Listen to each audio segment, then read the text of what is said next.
Yes, recording right now. Got it. Sorry.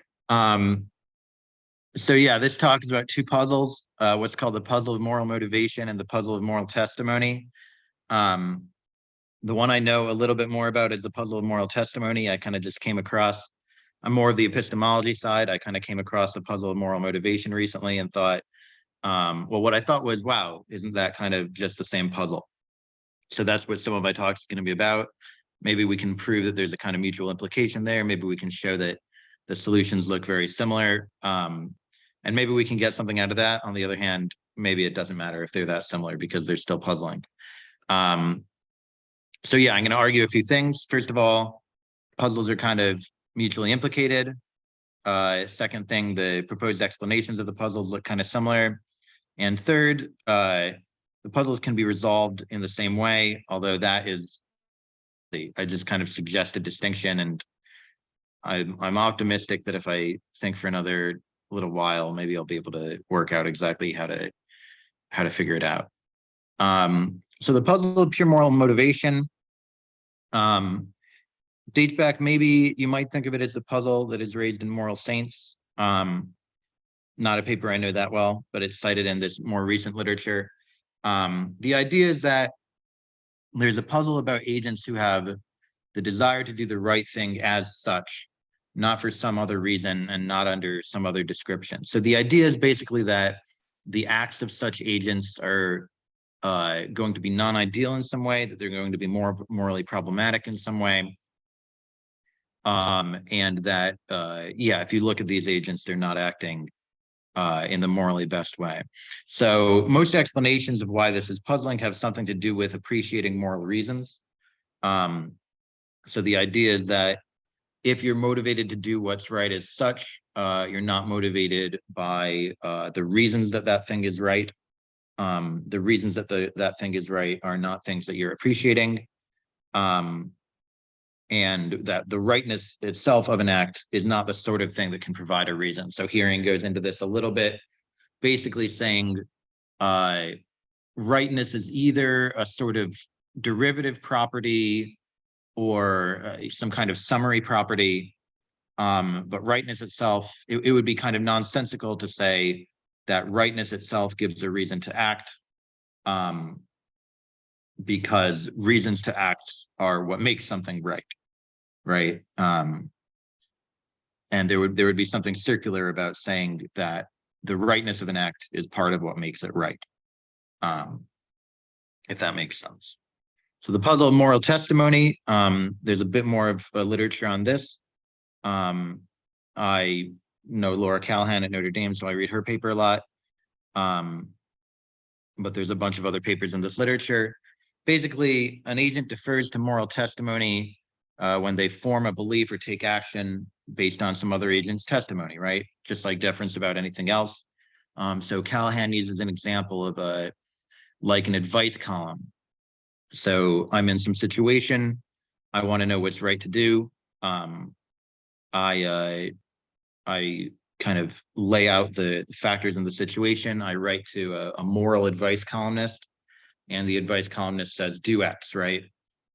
Or it could be more abstract. I think in Callahan's actual example, she imagines somebody who writes to an advice columnist to ask if lying by omission is as morally problematic as simple lying.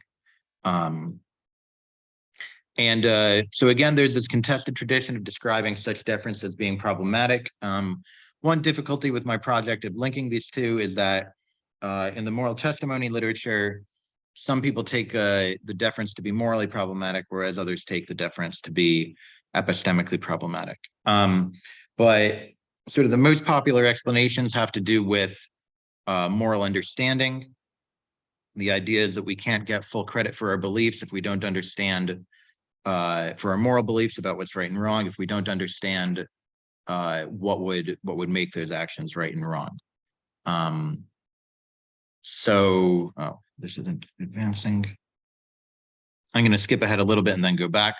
So why do I think these explanations are similar?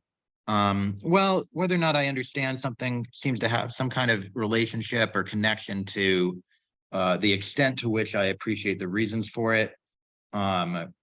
Understanding is a little bit of a difficult topic. When you read some accounts of it, they say, well, it's about appreciation or comprehension. You might think that those words sound a lot like the word understanding, so that an account in terms of them is not going to be completely illuminating. But often understanding is explained in terms of kind of the backdrop of reasons. And so we might think that basically the understanding account is very similar to the account about what the problem with pure moral motivation was, right? You're not motivated by the reasons. And here you don't understand the reasons. You might know what's right and wrong, but you don't understand why. You might think that that's a matter of not appreciating the reasons why.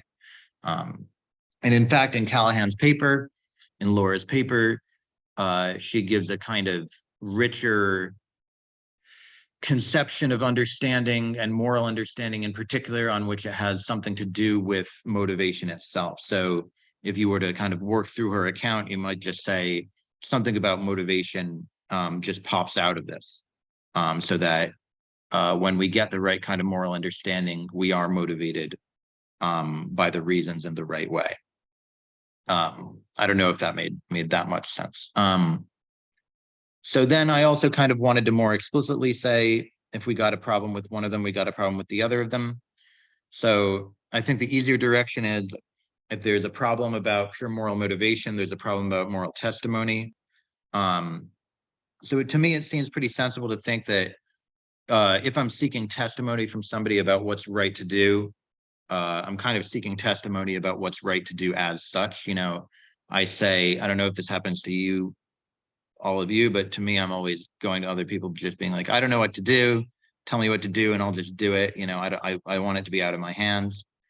So I'm asking people what's right to do as such. I'm asking people to kind of just instruct me.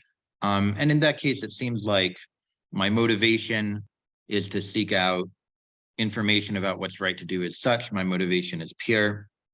And so if that's the case, then if there's a problem with pure moral motivation, then there's a problem with moral testimony, which seems in generally to be motivated by looking for what's moral as such. We might have to weaken this because there's probably other kinds of moral testimony. So you can imagine somebody asking for testimony about whether something is a moral reason. So I can imagine going to somebody and being like, I've kind of figured out all the other elements of this moral situation, but I want to know whether it counts as a moral reason in this situation that I would be acting dishonorably, right? Is honor, you know, maybe some people think it is, some people think it isn't. Is honor a moral reason? So it might be that somebody would find asking for testimony about different kinds of reasons problematic itself. And in that case, there might be a little bit of a delinkage between the problem with moral testimony and the problem of moral motivation. So I'm not 100% on this argument. I might need to make some, you know, to fiddle with it and to nuance it a little bit. And then testimony from testimony to motivation, I think this is a bit harder. You might have to rule out the possibility that the problem with moral testimony is really an epistemic rather than a moral problem. But if we can know, so there's I'm forgetting the name, I think it's Robert Hopkins, has a 2007 paper where he distinguishes between, I think he calls them unavailability and unusability accounts of moral testimony. So the unavailability is the testimony kind of can't form knowledge, and the unusability is sort of like the knowledge or the information you get can't morally result in, well, probably can't result in a belief or an action under his explanation of that. But we can distinguish between epistemic and moral explanations of what's wrong with moral testimony. But if the explanation is a moral one, if I can know from moral testimony that some act is right, but the act would still be kind of defective if I were to undertake it, it seems plausible that the problem is in my motivation, which is likely to be purely moral in the case of deferring to moral testimony. So that's very hand wavy. There's probably like 10 objections we could have there. So I've been thinking a lot about moral testimony for a while. I've been thinking about moral motivation for about 2 hours. So I think there are pretty good reasons to think that at least sometimes not only is moral testimony sort of like allowed or licit or like legal or something, but it's actually what we ought to do epistemically. And one reason is simply that in the moral case, as much as or even more than in other cases, we're often going to have maybe some reasons to doubt our own cognition. So we're going to have sort of maybe second order or higher order reasons to think that the belief that isn't based in others' testimony, the belief that doesn't involve deference, involves some kind of mistake. So the example I came up with, we can come up with tons of examples like this. Consider a very wealthy person. They hear about effective altruism, right? Or some even other more extreme, right? They hear about some moral theory that says, donate all your money. You're going to save a lot of lives. You don't really have any right to it. There's no reason for you to keep it, right? And this very wealthy person sort of they notice themselves that their reaction is to kind of start looking for counter arguments, start looking for reasons that they don't have to do this, right? Start looking for any other option rather than giving away their money, any explanation of why they're allowed to keep their money. So they notice, I'm engaging in a kind of motivated reasoning here. I'm not necessarily reasoning in the right way, and I no longer completely trust my cognition about this moral matter, right? Well, it might make sense in this case to consult sort of less motivated reasoners, maybe moral experts, maybe non-wealthy moral experts who aren't going to have as much at stake. And so, yeah, if you're aware that you're engaging in motivated reasoning, that's a reason to defer to others. You might think similar things about, if say somebody has been drafted for a war and they're trying to decide whether to join the army or be a conscientious objector, you might think they have a stake in the result of their moral reasoning, and they might think for that reason, they might think that they themselves are not necessarily such a reliable moral reasoner and that they should find others to defer to. So just like with any other belief, we seem to have situations with moral beliefs where we have doubts about our own cognition. So I think there's a lot of reasons to think that we should defer to moral testimony. And if my arguments before are right, then that's a reason to think that pure moral motivation as such is sometimes acceptable. So, okay, this has been a little bit of a mess, but so I wanted to end with a comparison to another kind of deference, forming another kind of knowledge, which I think it may be illuminating. So imagine we've got like a great mathematician. They're proving a ton of theorems and they're telling their non-mathematician each one as they go. So the friend is gaining the mathematical knowledge through deference. They have a reason to trust the mathematician. And so they deserve some sort of credit, rational credit, for their mathematical belief. But they don't really deserve mathematical credit. They don't deserve credit for the skill of being able to engage in mathematics.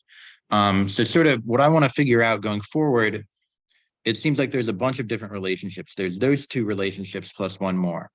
There's the credit for kind of coming up with the moral belief yourself, with being able to kind of appreciate the reasons and sort of generate the inferences that lead to knowing what to do, knowing what's right to do. There's credit for kind of figuring out the moral belief period, which may involve deference in this case. And then there's credit for actually undertaking the moral act. And it seems to me like my instinct is to say that the last type of credit is the only purely moral credit. The second type of credit is the sort of credit that we're talking about in epistemology. And the first type of credit is the one that kind of mucks things up.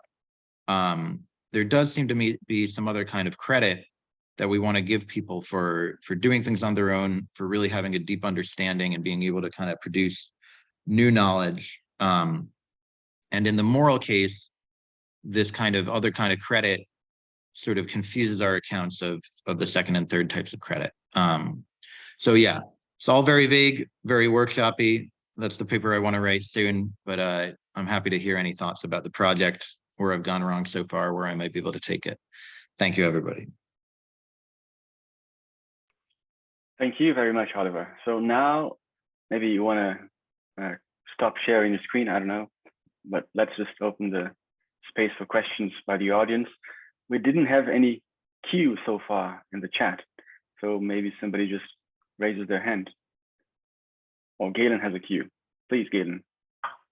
Thanks, Oliver. It's been decades, which is scary to say now, since I looked at anything about moral testimony. But I remember this paper by Karen Jones. I think it was one of the first generation papers on moral testimony, where she gives this example of Galen, I'm sorry. Can you move closer to your mic or something? I'm really sorry. I honestly don't know where my mic is. How's this? No, that's much better. Thank you. Thank you. So I'm thinking of a paper by Karen Jones back in like the late 90s, where she gives an example of moral testimony, which is not some big belief like a fundamental moral principle, but instead a specific instance and application of a principle. And the example she gives, if I remember it correctly, is something like a woman who has better access to what counts as, say, sexual harassment, is able to provide some testimony to a man in the workplace. Not that sexual harassment is bad, that's not in question, but that this is an instance of it. So could you, using this example, explain a little more so I understand better how the implication from the puzzle of moral testimony is supposed to lead to the puzzle of moral motivation? Yeah, so I think that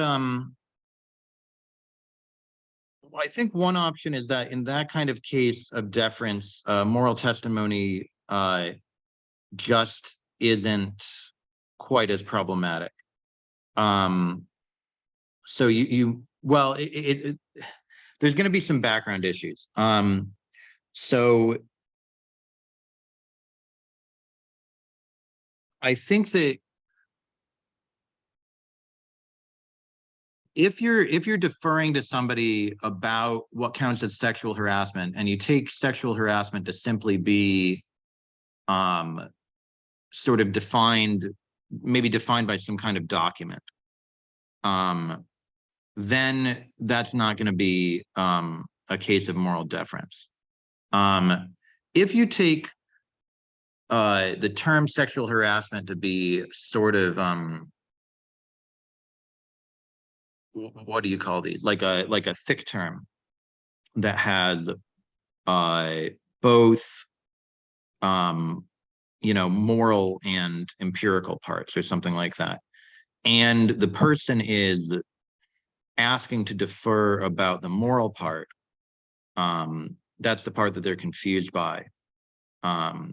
Yeah, so say my idea of sexual harassment has two parts. It's this kind of act, and it's also wrong, right? So then if I already know it's this kind of act, but I don't know whether it's wrong, that's going to be a case of pure moral testimony under my account. If instead this person is simply deferring about whether it meets some sort of definition, it's not going to be a case of moral testimony. So I'm kind of a separability person, where we can take thick terms and just cut them apart, at least in principle. Now I didn't answer your question yet. Your question was, take this example and show me how I can get from the pure moral testimony to the pure moral motivation. So imagine I am deferring about the part about whether this act is wrong, right? This is a thick term that involves some criteria and also wrongness. So say I'm deferring about that, and what I want to know is something, what I want to know is it right or wrong, right? Then it seems like my interest isn't necessarily in kind of gathering more reasons about whether it's right or wrong, but simply in hearing from somebody else, tell me whether or not this act was right or wrong, right? And so to my mind, that's what makes it pure, right? It's the wrongness of the act as such that I'm going to be deferring to you about. The issue of separability makes things very difficult. So I don't have a great answer to this. But if the part that I'm deferring about is the part about whether the act is wrong, seems like that's what I'm interested in as such. Seems like that's what I want to know as such. I don't know if that makes too much sense, but. Then the idea would be that if the information is provided, it's going to be just a redundant explanation for why you should act in accordance with it. Well, I think the people who think it's going to be redundant it's not that necessarily it's redundant to the person who's receiving the testimony. The idea is, if you look in kind of the grand scheme of things, the property of the wrongness is redundant or derivative of all of the things that make it wrong, right? So the wrongness itself doesn't explain anything. It doesn't explain that you shouldn't do it. That explanation is provided by all of the reasons for it being wrong. And appreciating those reasons is your kind of job as a moral agent and as an epistemic agent. And I think part of the reason these things are puzzling is we might have the way in which we appreciate the reasons epistemically and morally might be a little bit different. And I think one way of kind of resisting the idea that there's a puzzle here might be to just say, look, if I know that this is wrong, maybe the knowledge itself should be enough, right, to not do it. Or if I know that this is right, the knowledge itself should be enough to motivate me to do it. I don't know if that makes too much sense either. Thank you.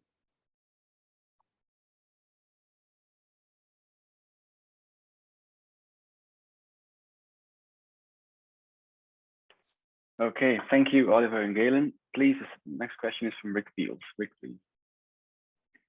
All right, thanks so much, Oliver. I really enjoyed that. To present two puzzles in such a short time, that was really well done, I think.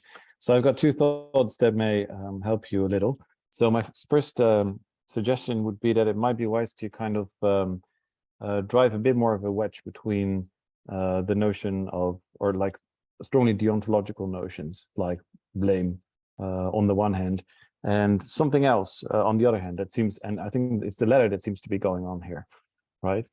So maybe there's something suboptimal about believing something while not being aware for the right reasons for believing that, but right, there may be good reasons why one doesn't believe it for the right reasons. So maybe drive a wedge between the two. So not go for something like ideal, I don't know, something more objective there. And then the second thing is that, so taking a look at I think the final slide of your paper, there might be even a wider variety of standards. So one thing one should try to do is to believe the truth about something, right? Another thing is to be aware of the reasons why it is true. Another thing is to believe it for those reasons, right? Or it might be the case that something is morally wrong for various reasons, and one is aware of only one of those. So there's a whole list of ideals that we're going to formulate that one should meet, and the moral saint will meet all of them, right?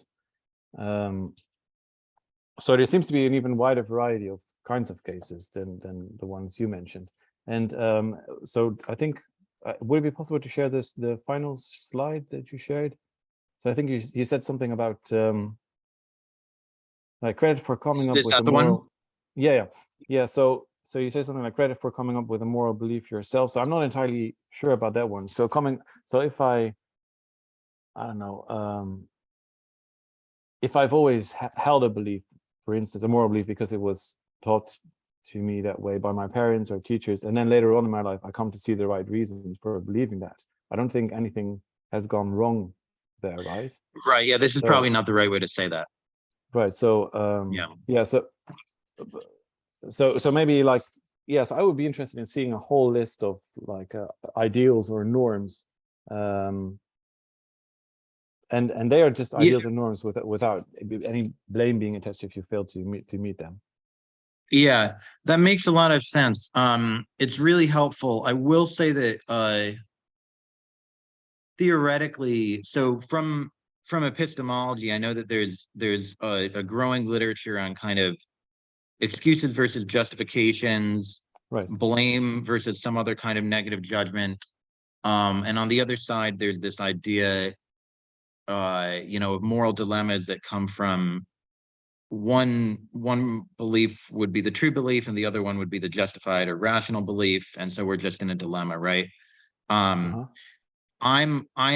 So these are the kinds of, I took it that these were the kinds of distinctions you were making. I'm always a little hesitant about those kinds of distinctions. I would love for things to just be a little bit more unified than that.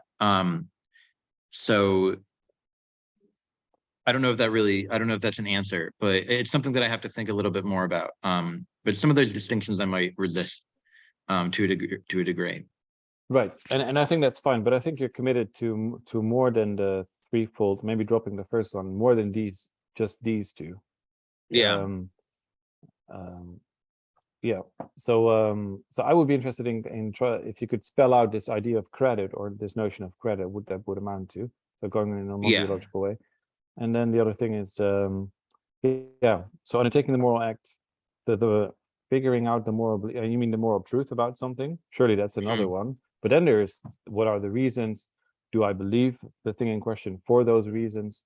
And there may be more norms involved for which you can get credit or fail to get credit. Yeah. So Hearing's solution in their paper is to say we can solve the problem of pure moral motivation by pure moral motivation is okay when you're motivated to do the right thing as such, but also for the right reasons. So just kind of builds reasons into the kind of ideal form of pure moral motivation, rather than doing the right thing simply, period. I have to think a little bit more about that solution, but something about it,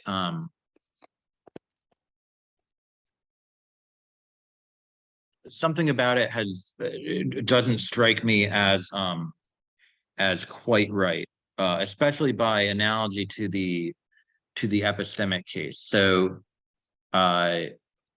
it seems like when I try to figure out the truth about something, right, that just like is my object. I'm engaging in inquiry.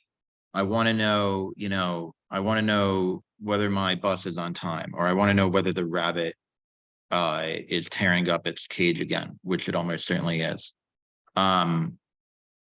So it seems like that just is my object. It's figuring out the truth about these matters. And the reasons are kind of part of the process, right? They're what kind of get me to the truth. But in terms of the goal, the reasons are sort of the tools that come up. In terms of the practical reasoning, they're the tools that come up in order to determine the truth of these matters. They're not they're not internal to my goal, right? So I'm a little bit hesitant. The idea of somebody who wants to do the right thing for the right reasons, or wants to believe the true thing for the right reasons, seems kind of foreign to me. It seems as though we want to do the right thing and we want to believe the truth, and then the right reasons are sort of the things that come up in the course of our investigations and in the course of our efforts. But I don't have a great account of this, but something about putting the reasons into the motivational structure of the agent.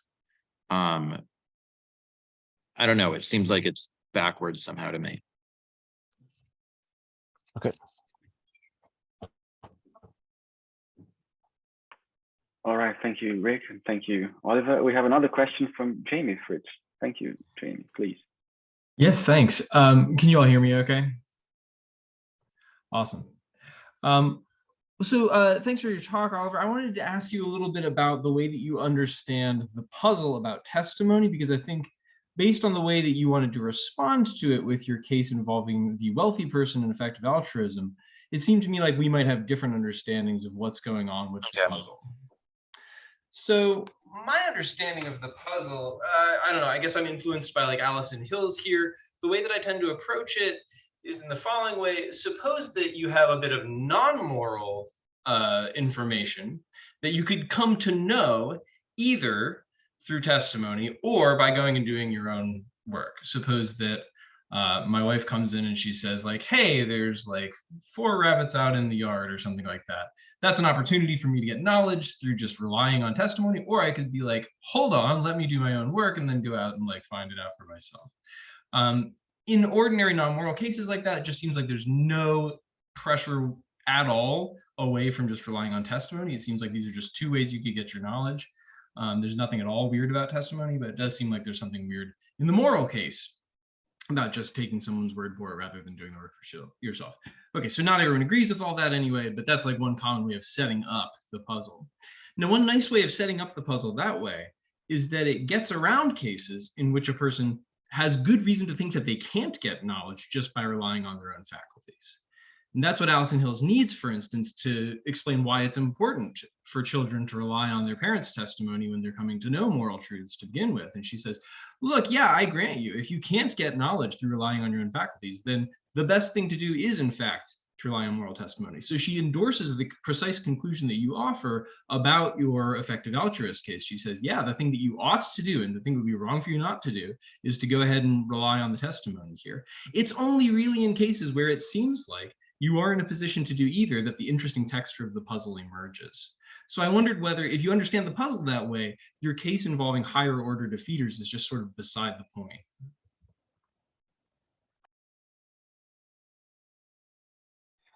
Yeah, so let me think for just 10 seconds.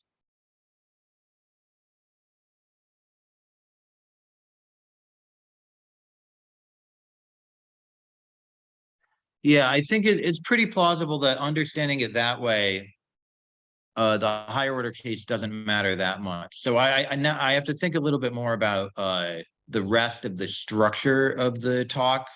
So I have to think a little bit more about whether there's still going to be a relationship between the 2 puzzles, without which, you know, there's not really any material here. But yeah, I do think that the counter example I gave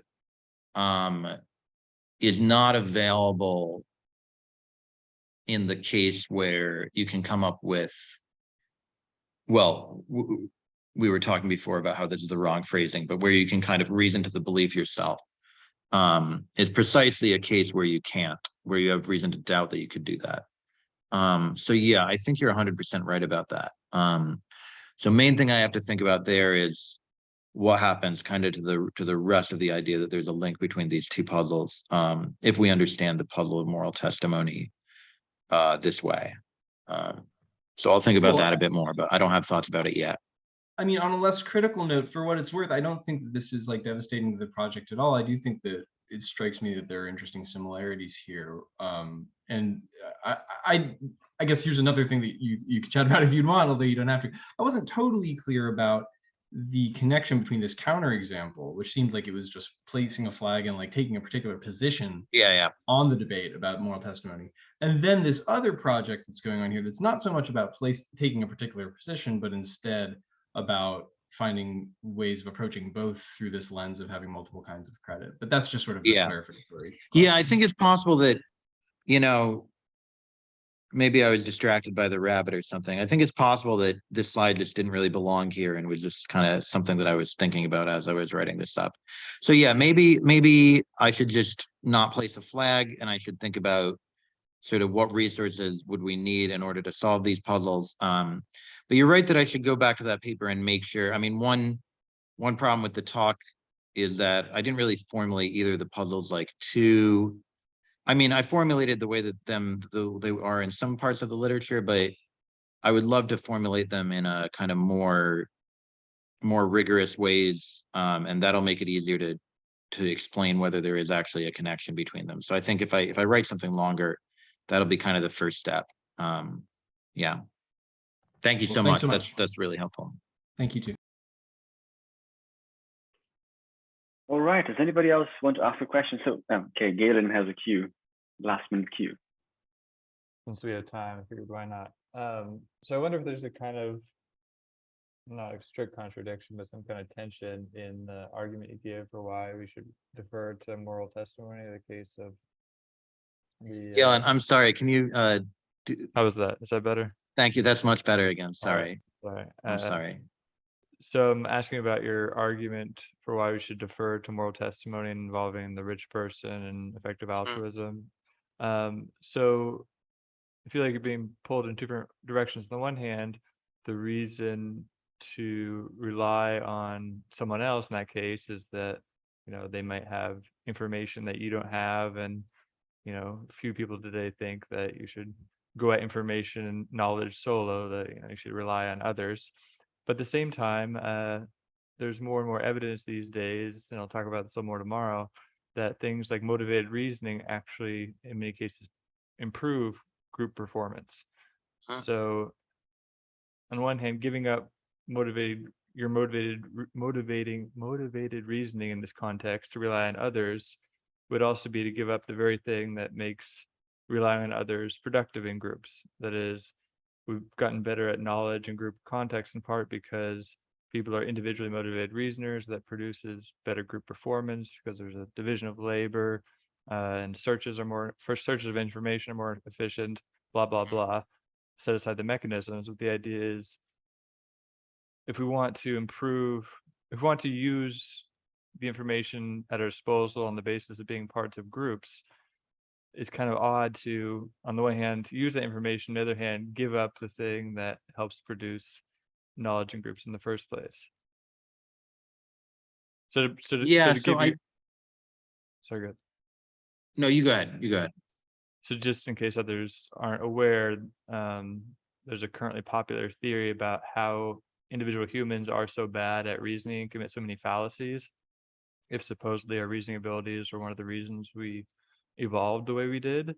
And the idea is that they didn't evolve to help individuals come to the truth more reliably, rather they evolved to help groups come to the truth more reliably. And so that the things that make us individually bad reasoners, such as motivated reasoning, make groups better reasoners and more reliable when it comes to forming true beliefs.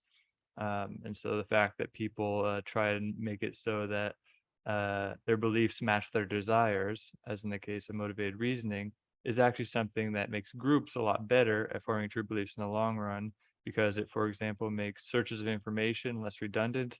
You're going to try and refute my beliefs, and I'm going to try and refute your beliefs, therefore not expending effort on the same information searches, et cetera, et cetera. So I just thought there was maybe a tension to think about in your argument for why we should defer to others in the case of moral testimony, namely that we depend on others in this case, clearly, but also my motivated reasoning is in many cases something that allows us to depend on others insofar as it occurs in a group setting and improves group performances.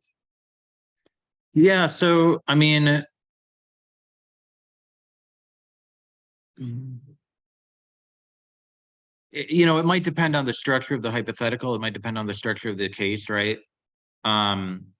So, you know, we can imagine this person is not part of a group, right? All they have is their own motivated reasoning to go on when they're deciding what to do with their money. In that case, you know, it seems clear that, you know, one person's motivated reasoning, as you already said, is fallacious, is bad reasoning, right?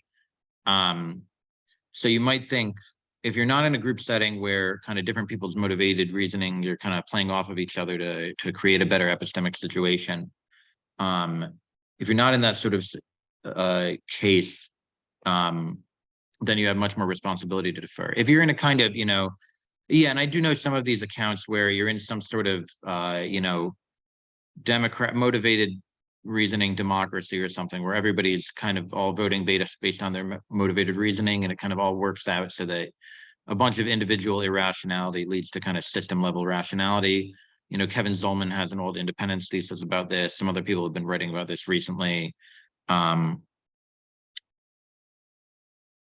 So I think I'm just going to say, I think we're imagining that we're not in that kind of case. We're not in a case where, we're in a case where it's just this one person trying to figure out what to do with their money. They haven't consulted anybody about it yet. They're just reading this Peter Singer article for the first time, and trying to figure out if they should take other people's input, which it seems very plausible to me that they should. So I think if you change the structure of the example that way, there's not really any tension anymore. All right. Does anybody want? Okay, Rick wants to ask a question. Rick. Do we have more time for questions? Yes, we have another 15 minutes actually. Okay, because I already asked a question, so if there is anyone else, I'm happy to. But there is answer another a moment, question. so feel There is free. a, okay, good, yeah. All right. So Oliver, I wonder what I could say a bit more about what exactly the problem of moral testimony is in your view. So is it just the fact that in some cases we think, in cases in life, we think it's fine to defer to testimony, to believe something on testimony and to know something on testimony, whereas in other cases, it seems not fine to do so? Is that a problem? Because the same seems to hold for the epistemic domain, right? So if I say to myself, well, I don't know whether it's irrational to believe contrary to the evidence, so let's ask a bunch of expert epistemologists and rely on their testimony as to whether that's fine. Ah, it's not fine. Okay, so then I'll believe that it's not fine, it's irrational. That seems equally problematic. And then the same seems to hold for maybe mathematical beliefs and some mathematical beliefs, not others.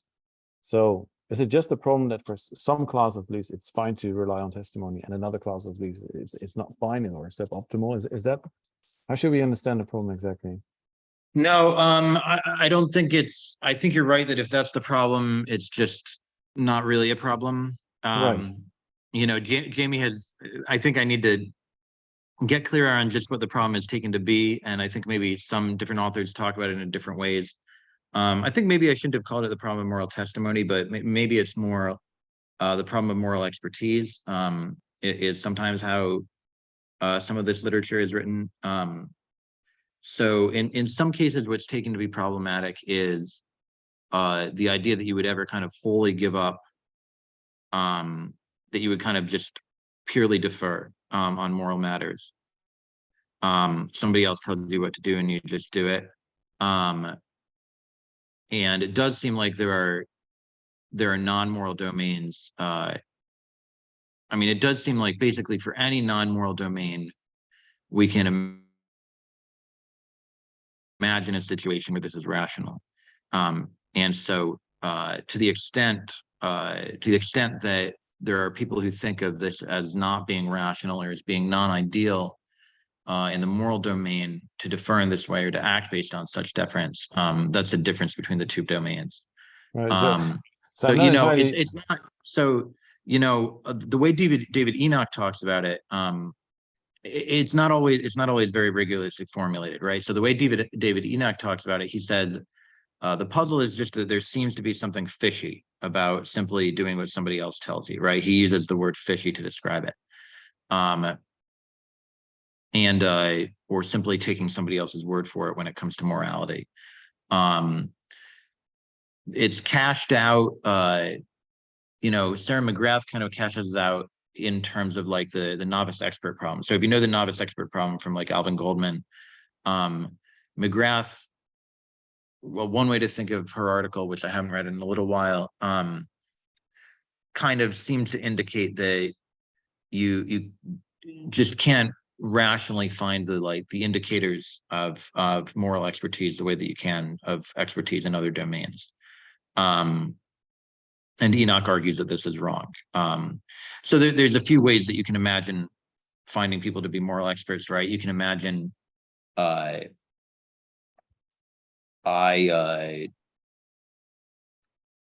every time you and I are confronted with the same moral dilemma, you decide on a course of action right away, and I reflect for a few weeks, and then I decide on the same course of action that you decided on right away, right? So you might think that kind of by a kind of reflection principle where I think I've improved my own standing on the moral question, and I get to where you were right away, I might think inductively, okay, he's always there right away. So he's just better. So why don't I just save myself the time and just defer to him right away whenever he comes up with a moral opinion? So that's on kind of the epistemic side. I don't know if this has answered your question, but I think probably I should be framing it as a problem of moral expertise, and of kind of full difference on moral questions. Yeah. So I was just pushing a little bit. So then the problem or the puzzle seems to be, it's never fine in the moral realm to defer to an alleged moral authority, whereas in any other domain of life, there seems to be at least some occasions on which that is fine. Is that? Yeah. And then Although the problem that's is, or also the puzzle is, contested. exactly. So that seems Yeah. a bit problematic to me. And but even if that is right, then the puzzle is, why is that the case? Is that the puzzle? Yeah. Yeah, the puzzle is what's unique about the epistemology of the moral domain, and especially the social epistemology of the moral domain. Yeah, so I think, Jennifer Lackey, for instance, thinks we never fully defer on anything because there's always kind of wiggle room for truly outrageous beliefs. And I don't know if that's wrong. So again, to really write this, I'm going to have to formulate it a little bit more rigorously. Okay. Yeah. So I don't think I buy into all the assumptions as you go along in order to get a problem in the first place. But at least I think I've now a bit of a handle on what exactly the problem is meant to be. Yeah. Okay. Thanks so much. Yeah.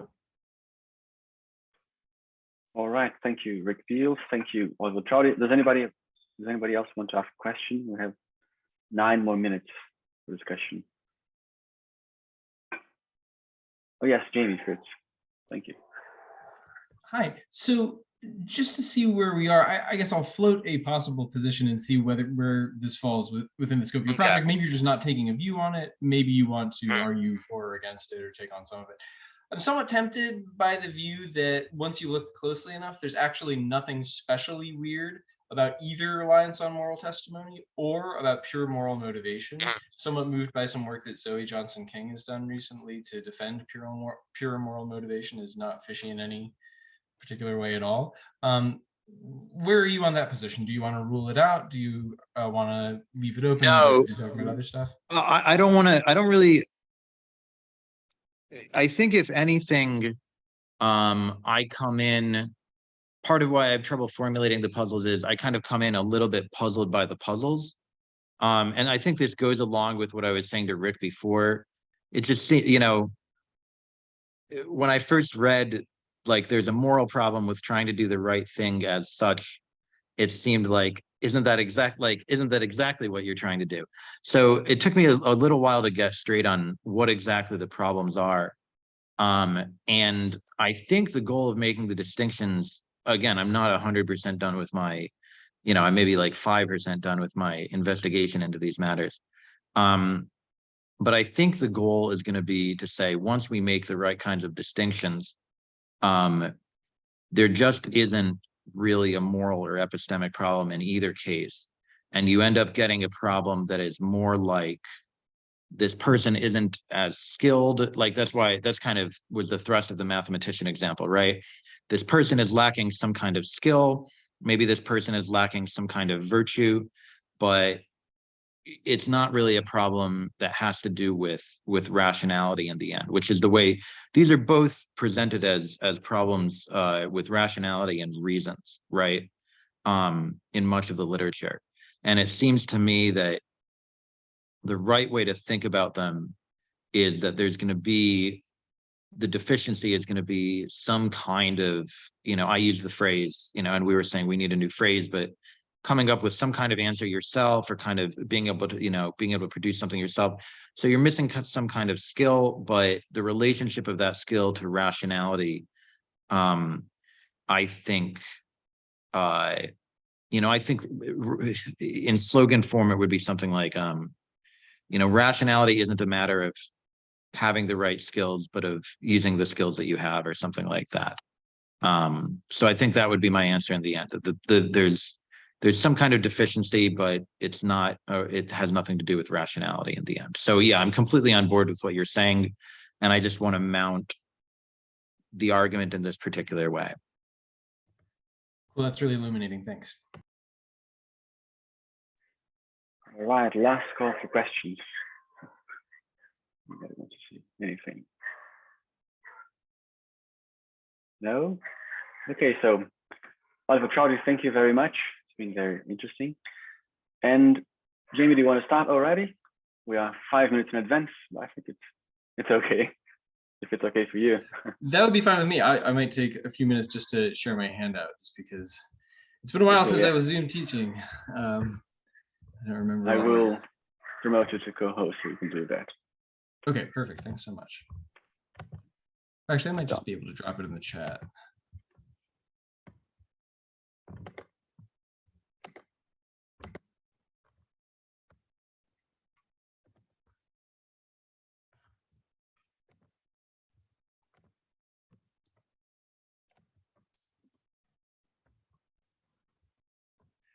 Okay, I think this should do it. Let me know, y'all, if you click on that handout, whether you can see it. Okay, thanks, Amy.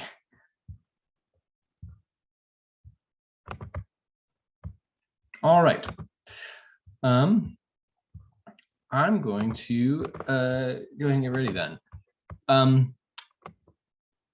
was thinking about using headphones, but it sounds like you all can hear me okay, and I can hear you all okay. Anybody having any trouble with that at all? Cool. All right, I'll jump in. Well, thank you so much. And let me just start by saying thanks to Galen as the organizers for setting all of this up. It's a pleasure to be able to meet with you all and hear your work. And I'm really excited to share this project with you all and get your thoughts on it too. So this talk is called Encroachment on Emotion. It's a talk about the reach of pragmatic and moral encroachment. Now, those two theses, pragmatic and moral encroachment, are generally understood as claims about the epistemic status of belief or other doxastic states. But I'm going to argue that that's a needlessly limited focus. I'm going to argue that pragmatic and moral encroachment don't simply afflict these epistemic norms on belief. To the contrary, we can understand encroachment as a unified phenomenon that afflicts standards for a range of attitudes, including not only belief and other doxastic states, but also emotion. So if that works, then it opens up vast and exciting new territory for the study of what encroachment is, and more generally for the relationship between a variety of different norms that apply to our individual attitudes. But before getting to that really big picture, new frontier-y stuff, let me start by just introducing pragmatic and moral encroachment on their home turf, which is to say, as claims about belief. So pragmatic and moral encroachers say that the epistemic status of belief can depend on certain practical or moral considerations. Now, so far that's not surprising. Pretty much everyone should sign up to that way of putting it, because everyone agrees there's at least one way in which practical or moral considerations could make a difference to the epistemic status of belief. Namely, they could serve as evidence for beliefs about your practical life or beliefs about moral facts. So, say for instance, I get some strong evidence that my uncle is morally vicious. And on those grounds, I come to believe my uncle's morally vicious. Well, look, in that situation, a moral consideration, my uncle's vice, provides evidence for the truth of my belief.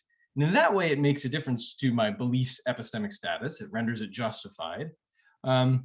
And everybody, encroacher and non-encroacher alike, could sign up to that much. Nobody would call that a case illustrating moral encroachment in epistemology or anything like that. So encroachers go further. They take an extra step. What makes their view distinctive is that they say the epistemic status of a belief that P can depend on practical or moral considerations, including ones that don't bear on the truth or the likelihood of P. And that's a more radical claim. So what would that look like? How could a practical or a moral factor make a difference to the epistemic status of a belief if it doesn't make any difference to the truth or the likelihood of that belief? Well, I'll illustrate that idea by introducing a character who's generated a lot of discussion in recent years. It's an imaginary character, one invented by Rima Basu, whom she calls Spencer the supposedly rational racist. So again, as an imaginary character, Rima sketches this story about Spencer. In the story, Spencer is a member of service staff at a restaurant. He's got several years of experience waiting on people who come into this particular restaurant in this particular neighborhood at particular times. On the basis of his experience serving different people who walk into his restaurant, Spencer engages in a kind of racial profiling of the people who come to sit in his section. And here's one facet of the racial profiling that Spencer engages in. Rima describes Spencer seeing someone who comes in to sit in his section. If that person's a Black diner, Spencer forms the expectation that that person is going to leave a lower than average tip. Now, of course, when you hear that Spencer is like racially profiling these people when they come to sit in his section of the diner, you might well be upset and you might well want to criticize Spencer and say, hey, Spencer, cut it out. You shouldn't be racially profiling people like that. But as described by Rima, Spencer has a kind of defense he wants to give for his belief. He says, look, all I'm doing is following the evidence where it leads. He says, I have a long track record of history with individuals who belong to different social groups as they enter my particular restaurant and behave in ways in that restaurant. And further, that kind of background of evidence, that kind of track record of experience with different groups is just the sort of thing that can license justified beliefs about members of the group. So take, for instance, a different example where a person reaches conclusions about an individual just because of the group to which that member belongs. Imagine you have a gardener who has a long track record, several years of history trying to grow flowers in a particular plot. And that gardener has noticed over several years that when there's an early frost, the tulips, more than other flowers, tend to die off because the frost is not hospitable to the tulip's growth. Now you can imagine the gardener noticing an early frost, looking at a particular tulip that they're trying to grow and saying, that tulip is going to die. Reaching a conclusion about that particular member of the group just because of facts about the group to which the member belongs and a track record of history. So Spencer says, look, that's all I'm doing. I'm engaging in a perfectly ordinary form of induction. I've got a set of background beliefs and a track record that justifies me in reaching this belief. I'm just following the evidence. So it's you that's gone wrong when you're criticizing me and saying I shouldn't form my belief this way.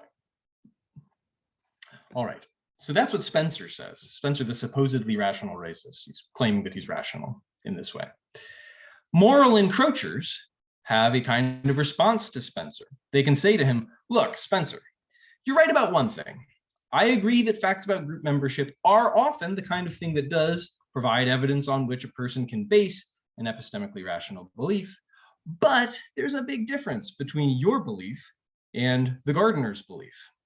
Namely, you're forming a belief about a person who's morally significant and deserves a different kind of treatment in your doxastic life than a plant does. So maybe that could explain why your belief isn't just morally ugly, it's also epistemically deficient, whereas a gardener's belief wouldn't be morally or epistemically deficient in any way at all. Now, that's what a moral encroacher could say in response to Spencer. But notice what makes it an interesting moral encroachy response. The fact that the person deserves respect, or that they deserve a certain treatment in your doxastic life, that doesn't make it any more or less likely on Spencer's evidence that he'll get a lower than average tip. And that's what makes the encroacher's claim so bold. They claim that this moral consideration, even though it doesn't make any difference to the likelihood that Spencer's belief is true, still renders that belief epistemically deficient.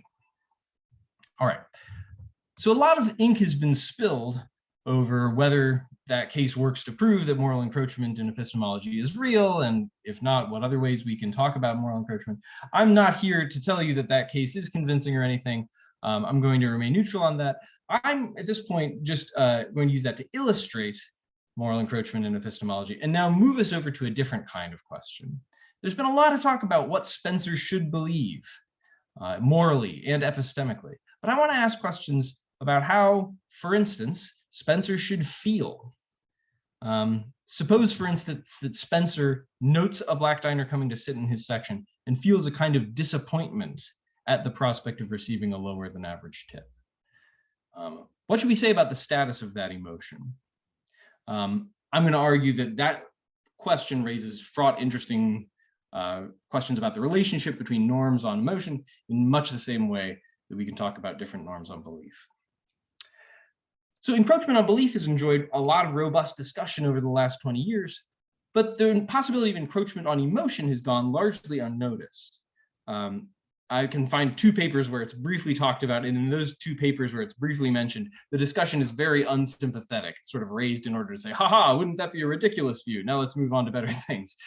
So the goal of my project is to offer a more sympathetic introduction to the possibility that there's encroachment on emotion.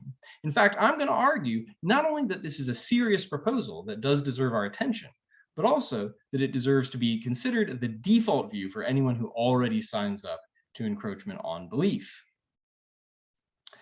So in this talk, I've got 2 parts for you. First part, I'll explain with more precision what it would be for there to be encroachment on emotion. And then, having put the view on the table, I'll turn to the question of whether we should accept the view, whether we should think that there is in fact encroachment on emotion. And I'll argue along a few different lines for the conclusion that I just mentioned. At least people who are already friendly to encroachment on belief should also be friendly to encroachment on emotion. So let's start by characterizing what the view is. What is encroachment on emotion? This is section 1 on your handout. So what is encroachment on emotion? Well, some cognitivists about emotion would have a really easy answer to that question. Cognitivism about emotion is the view that emotions constitutively involve, or that they just are, a certain kind of belief, usually an evaluative belief. So for instance, if cognitivism's right, then anytime a person's angry, that anger constitutively involves a belief that someone's transgressed. Or if you feel proud of something, then that constitutively involves a belief that something reflects well on you, or something like that. So for cognitivists about emotion, encroachment on emotion would be no great mystery at all. They can just say, well, there's encroachment on emotion just in case there's encroachment on belief, and one of the beliefs that's getting encroached upon is one of the beliefs that's involved in an emotion. Then they can just go home and have a beer. But I want to formulate the idea that there's encroachment on emotion in a way that doesn't presuppose cognitivism. And that raises certain riddles. For instance, encroachment on a belief is a claim about factors that are irrelevant to the truth of belief. That's the way that I formulated it above. But that notion of being irrelevant to truth irrelevance, is not obviously one that we can use when we're talking about emotion. Many people don't want to say that emotions can, strictly speaking, be true or false. So here's one riddle. Which are the factors that could encroach on the status of emotion? Second, encroachment on belief is a claim about the epistemic status of belief, but we usually don't talk about the epistemology of emotion. What's the status of emotion that could get encroached upon? So there's some riddles here about how we want to understand this view. To start addressing those riddles, I suggest that we look to an analogy with a distinguished history. And that's the analogy between true belief and fitting emotion. So this is a talk about fittingness, as is a lot of my recent work. So what does it mean to call an emotion fitting? Well, many people hold that fittingness is difficult to define or to analyze, but it's a familiar normative property. It's fitting to fear things that are fearsome, fitting to feel disgust toward things that are disgusting, fitting to admire people who are admirable, to feel shame when you've done something shameful, and so on. The fittingness of an emotion, like the truth of a belief, isn't just a matter of that emotion being convenient to have, or prudent to have, or virtuous to have, or a useful means to your ends, or anything like that. For emotion to be fitting is just for it to match or to fit the object toward which it's directed, in a sense that has been notoriously difficult to analyze. So we can bring out the kind of match in question by contrasting 2 episodes of anger. Suppose we got 2 characters, Akari and Bashir. They both believe they've been wronged by a coworker, and on those grounds, they both feel angry with the coworker. But suppose it further turns out that actually only Akari was actually wronged by a coworker. Bashir hasn't been wronged, just received some misleading evidence. Now look, some people think that anger is just like always unproductive, or it's always morally vicious, or it's always a way of letting our demons take the wheel or something like that. But even if you think that about anger, you should agree that there is an important difference between Akari's anger and Bashir's anger. Namely, Akari's anger matches the way the world actually is. It's really responsive to something that's out there. Bashir's anger does not. So that's the kind of match we have in question when we assess the fittingness of emotion. Now, once that initial analogy is on the table between fitting emotion on the one hand and true belief, other fruitful analogies come into view as well. For instance, nearly every view of epistemic norms says that cases of misleading evidence can make you justified to hold a belief, even though it doesn't turn out true. And many discussions of fitting emotion make an analogous claim. So, when Bashir gets this misleading evidence that he's been wronged, his anger is unfitting in some sense. It doesn't fit the way the world actually is, but there's also a sense in which his anger is a good fit or a good match for his situation. Namely, it fits the way the world is presented by his epistemic position. And so people are discussing fitting emotion are not insensitive to this. They appreciate that there's this important property of emotions like Bashir's. And they use a variety of labels to talk about it. Some talk about Bashir's anger being subjectively fitting, even though it's not objectively fitting. They might say that he's warranted in being angry, even though his anger is unfitting, or that it's cognitively rational, or tellingly that it's epistemically justified for him. Now, I think it's no accident that many of those labels that could be used to pick out the positive property of Bashir's anger, like rational, warranted, epistemically justified, those are frequently also applied to beliefs that meet these sort of subjectivized epistemic standards. So we've got two analogies on the table here: the analogy between fitting emotion and true belief on the one hand, and second, we've got this analogy between these subjectivized epistemic properties of belief, like rationality, justification, warrant, and then the analogous properties of emotion. So those analogies give us the tools that we need, I think, to draw a more theoretically neutral formulation of what it would mean for there to be encroachment on emotion. So first, let's draw on our first analogy, the one between true belief and fitting emotion, to replace our focus on truth-irrelevant practical or moral considerations with a focus on fittingness irrelevant practical or moral considerations. That gives us a way of picking out the surprising moral or practical facts that do the encroaching. But what's the feature of emotion that's encroached upon?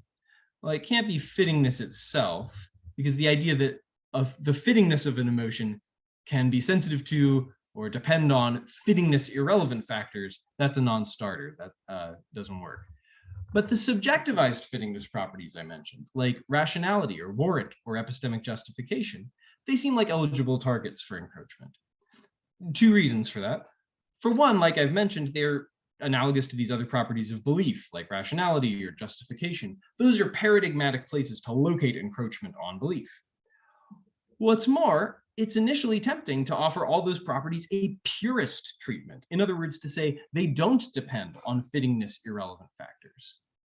To see that, you can look to examples involving reasons of the wrong kind. If someone just comes around and bribe, they say, I'll pay you $1,000 to be angry at your cat or something like that. That seems like it could make it desirable to be angry at your cat, but wouldn't make it fitting and wouldn't make you warranted either in being angry at your cat. So just in the same way that incentives for believing, these wrong kinds of reason for belief, seem unable to affect whether a belief is epistemically justified, these incentives for feeling angry also seem unable to affect whether anger is warranted. And so that helps to explain why warrant for emotion is just the kind of property about which encroachment would be an exciting, interesting, surprising claim, one that's not only defensible, but also worthy of discussion. So I've been mentioning all these different ways that people talk about these subjectivized fittingness properties, like warrant and justification and rationality. To simplify things moving forward, I'm just going to use the term warrant for the property that emotions have when they match the world as presented by your epistemic position. If that's not your preferred terminology, happy to move to a different one, but I'll use warrant as a placeholder. With that simplification made, I think we can offer a formulation for encroachment on emotion. This is on your handout. So there is pragmatic or moral encroachment on warrant for emotion. For short, there's encroachment on emotion, just in case the warrant for at least one emotion can depend on practical or moral considerations, including ones that don't bear on the fittingness or probable fittingness of that emotion. So hey, one nice feature of this formulation is that it helps us see why some cases of dependence on moral facts aren't encroachment cases. They're just ordinary cases of warranted emotion. So suppose, for instance, that I learned that Galen has a lot of moral virtue, and I therefore admire Galen. In this case, the warrant for my admiration depends on a moral consideration. There's a kind of morality dependence here. My evidence about Galen's virtue is the thing that makes me warranted in feeling the admiration. But no one would call that a case of encroachment. And the formulation that's on your handout explains why. Because in that case, we've got these moral considerations. They do make a difference to the warrant for a motion, but they're also the ones that make admiration fitting. So it's not a case where fittingness irrelevant moral or practical considerations make a difference to warrant. Okay, so we haven't seen yet a clear case of encroachment on emotion. I've just been talking about what it would be. What would it look like for a fittingness irrelevant factor to make a difference to the warrant for a motion? For one possible sketch of how it could look, we could return to the examples that we discussed in the introduction. The example of Spencer, the racist waiter, and the example of the gardener. So each of them has a kind of evidence based on a track record of observing individuals that belong to a group for the conclusion that something disappointing will happen. In Spencer's case, that he'll get a lower than average tip.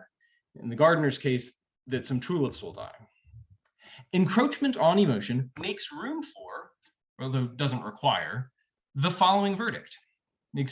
Opens the possibility that while the gardener is warranted in being disappointed that the tulips will die, Spencer is not warranted in being disappointed that he'll get a lower than average tip.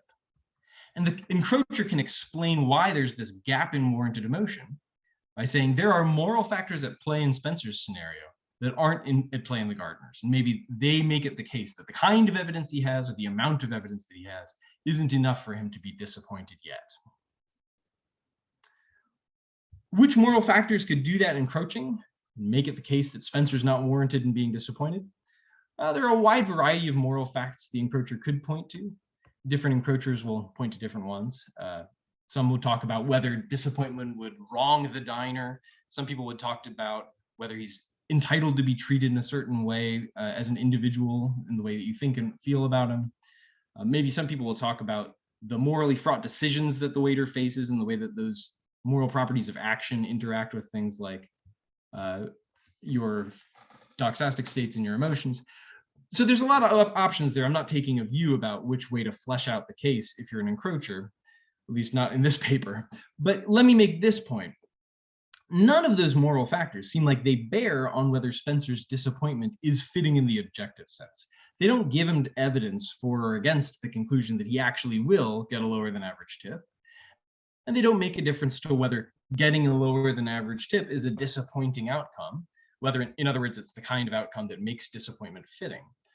So they don't seem like the kind of factors that would traditionally be cited in an explanation of whether Spencer's emotions are fitting or warranted.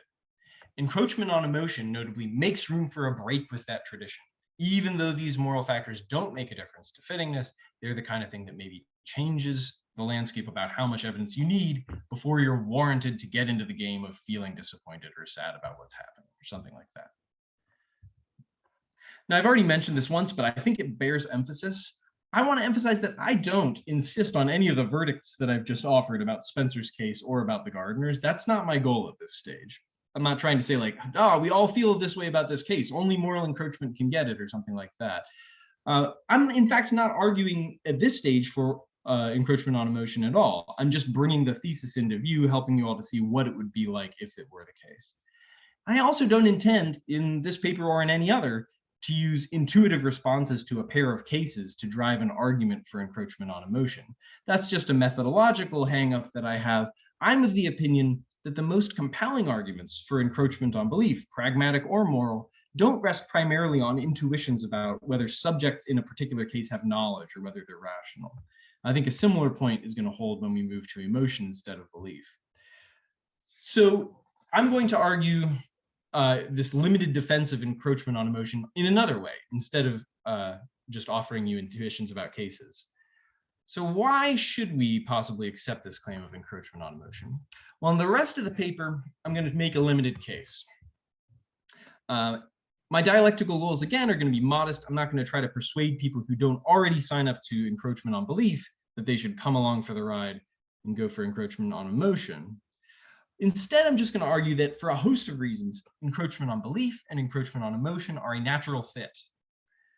If you go in for one, the obvious default position for you is to go in for the other and also go for encroachment on emotion. So that's what I'm going to do in the remainder of the talk. In section 2, just called From Encroachment on Belief to Encroachment on Emotion, my strategy is going to be to support encroachment by supporting a claim that I call coordination. And I call it that because it demands a limited kind of coordination between, on the one hand, the evidential standards for warranted emotion, and on the other hand, the evidential standards for justified belief. So here's what coordination says. Coordination says, there's at least one emotion type E, such that tokens of E can only be warranted for S in epistemic situations that also justify S in believing of the fittingness conditions for E that they are met. All right, so that's all a little bit dense. Let me go ahead and try to clarify it, make it a little bit more intuitive. First, a few clarifications about it. First, I mentioned warrant and justification in this claim. When I'm doing that, I have in mind ex ante, not ex post warrant and justification. This is the distinction that is more general, but mirrors the propositional doxastic justification distinction in epistemology. So I'm making a claim, in other words, about whether S's situation provides warrant for an emotion, not a claim about whether S actually has an emotion that is properly based on that warrant. Okay, second clarification. My claim coordination involves a kind of requirement that a certain kind of belief be propositionally justified. My description of that belief's content is a description of the belief de re, not de dicto. It says that you should be in a position to believe of the fittingness conditions for E that they're met. When I say that, I don't mean that you have to be in a position to form beliefs about fittingness conditions while thinking about them as fittingness conditions, or deploying the concept fitting or fittingness conditions are met or anything like that. So to make that more concrete, imagine a character who's angry at Eric. They're epistemically justified in believing Eric wronged me. That character need not, in order to meet the condition I sketched, also be justified in forming a belief that deploys the concept fitting, like it's fitting for me to be angry at Eric, or the fittingness conditions for my anger at Eric are met. Since being wronged by Eric is in fact a condition that makes anger at Eric fitting, the belief Eric wronged me is enough. Finally, it's worth emphasizing that coordination is just an existential claim, not a universal claim. It stops short of the view that every emotion obeys this pattern. Okay, so if coordination is true, I think it's very plausible that encroachment on belief will bring with it encroachment on warranted emotion. Very loosely, the idea is the same truth-irrelevant factors that will make a difference to what kind of evidence you need in order to justifiably believe will also just be fittingness-irrelevant factors that make a difference to whether you're warranted to feel an emotion. So we can illustrate that idea using an example. Let's talk about resentment. One of the fittingness conditions for resentment is that someone behaves wrongly. Resentment can only be fitting when something's actually done something wrong, if we're talking about fittingness in this objective sense.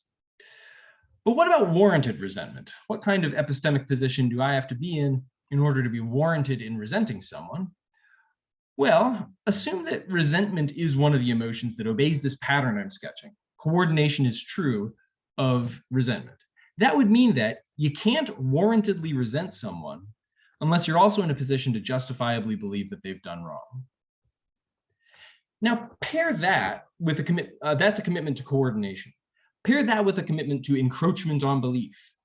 Encroachers will say, based on certain stuff about moral or practical factors, the facts about how much you need in order to justifiably believe might change.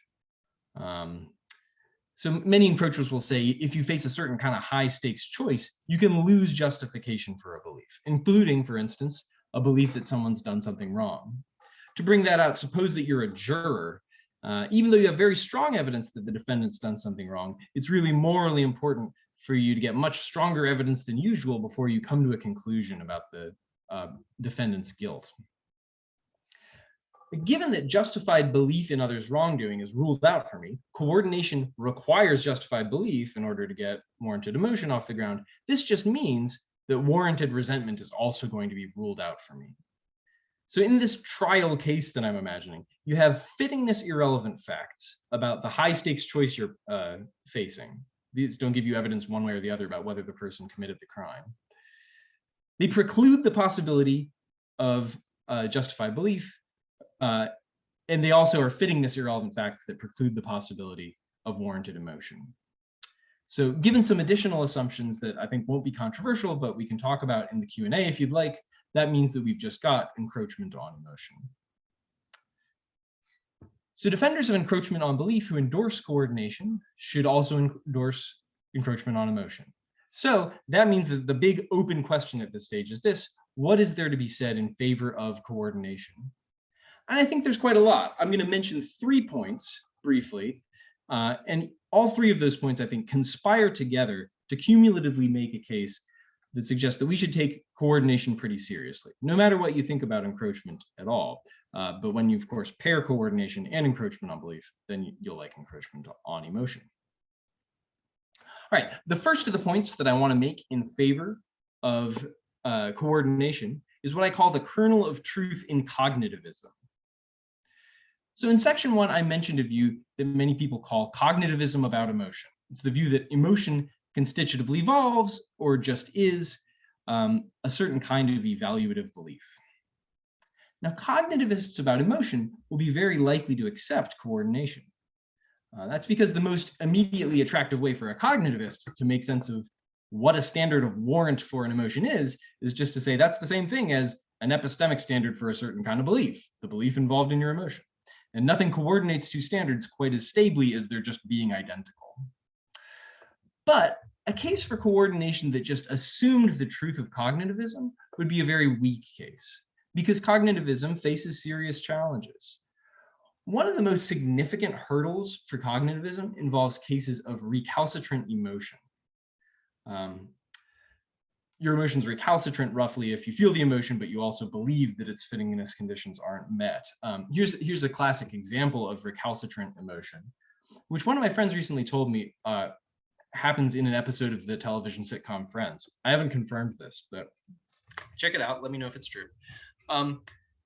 Suppose you have a dream in which it appears to you that your friend wrongs you. And while you're sleeping, dreaming this, you feel a whole lot of resentment toward your friend. And then you wake up and you realize, oh, it was all a dream. Your friend hasn't wronged you at all. But the whole morning while you're making coffee, you like kind of can't shake this simmering sense of resentment directed at your friend. That seems psychologically possible. And cognitivists seem to have a tough time accounting for this kind of case. They seem forced to say that in this case, you have contradictory beliefs. You believe that your friend did not wrong you. And then since you have an emotion, resentment, that involves a certain kind of belief, it seems like your friend, you must also have the belief that your friend did wrong you. That's a surprising and it's a prima facie implausible claim. Many have argued that it's the wrong approach to recalcitrant approach. It's a fatal flaw in the cognitivist account of just what emotion is. But despite those worries about its story about the nature of emotion, cognitivism is widely regarded as getting some important things right. So one of its virtues is that it rightly identifies a range of cases in which emotions are unwarranted. If I have epistemic justification to believe that my cousin Rebecca has done nothing wrong, cognitivism gets the right result. It says that anger toward my cousin Rebecca would be unwarranted. If I lack any evidence for the belief that my neighbor's life is better than mine, again, cognitivism gets the right result. It says that I'm not warranted to feel envy toward my neighbor. So even if there are compelling reasons to reject cognitivism's story about why emotions are unwarranted, the story about them involving a belief that's unjustified, it's not clear that there are any good reasons to reject cognitivism's verdicts about the extension of warranted emotion, about the cases in which emotions are or are not warranted. So in a slogan, I think it's attractive to think that the kernel of truth in cognitivism lies not in its approach to the nature of emotion, but instead in its verdicts about the normative status of emotion. And cognitivism's approach to the normative status of emotion, as we've already seen, just amounts to a ringing endorsement across the board of coordination. So I think cognitivism's track record of success in identifying the extension of warranted emotion shifts the burden of proof onto the person who wants to deny coordination. Now, maybe that burden of proof can be met. Maybe it can be shown that no matter which emotion you give me, you can find at least one case in which that emotion can be warranted, despite the fact that people aren't justified to believe that the fittingness conditions for that emotion are met. But for my money, it's pretty striking that if there were that army of cases, it could have been used all along as like a decisive counterexample to cognitivism about emotion. But no one's been using those examples as decisive counterexamples to cognitivism about emotion. So I think that's some reason to think the coordination is a comfortable kind of default view about the relationship between warranted emotion and justified belief. All right, let's move on now. That's my first point that I think speaks in favor of coordination. The second point that I'll make in favor of coordination, I'll make by drawing on some work from Laura Buchak, who observes that something seems troubling about emotions based on merely statistical evidence. Now, she supports that point by offering an example in which you learn that one of two people in a room has stolen an iPhone. One of the two people in the room, Jake, is a man, the other, Barbara, is a woman. Buchak says that given sufficiently different base rates of theft in the populations of men and women, that might make it highly probable on your evidence that Jake and not Barbara is the one that stole the phone. In that case, Buchak says, you might be in a position to justifiably have a high credence that it was Jake and not Barbara. But she insists you're not in a position to justifiably believe that Jake stole the phone. And she also says you're not in a position yet to justifiably blame Jake or to resent Jake. Now, Buchak draws some pretty heavyweight conclusions on the basis of examples like those. She claims, for instance, that resentment and indignation, and these are her words, essentially rest on belief rather than credence. Now, one way of reading what she's saying there is to say that Buchak is just straightforwardly endorsing cognitivism about certain emotions, saying like you simply psychologically cannot resent or be indignant without forming an outright belief rather than a credence. But I think it would be good for Buchak's project if it wasn't hostage to the success of this pretty controversial research program, Cognitivism about Emotion. And happily, I think it's not. I think that we can account for Buchak's data with her core insight here without assuming that resentment and indignation always in fact involve outright belief, by instead endorsing coordination. On this less committal picture, it might be psychologically possible to resent someone without believing they've done wrong. In fact, I think that's a pretty plausible description of some cases of recalcitrant resentment. But because of the coordination between the evidential standard that has to be met for you to warrantedly resent and the evidential standard that has to be met for you to justifiably believe that someone's done you wrong, my resentment of a person is going to be unwarranted whenever I'm not justified to believe that they've done wrong. So if this merely statistical evidence that Buchak thinks is so fishy is not sufficient to justify me in believing Jake's done wrong, because of coordination, that exact kind of fishy, merely statistical evidence won't be enough to warrant my emotion toward Jake either. So these cases of what's sometimes called naked statistical evidence provide some further reasons, this sort of second plank in my platform I'm building here, to buy into a general pattern coordinating standards of justified belief with standards of warranted emotion. All right, so let's move on now. This will be the last point I make. I'm going to consider a third and final source of support for coordination.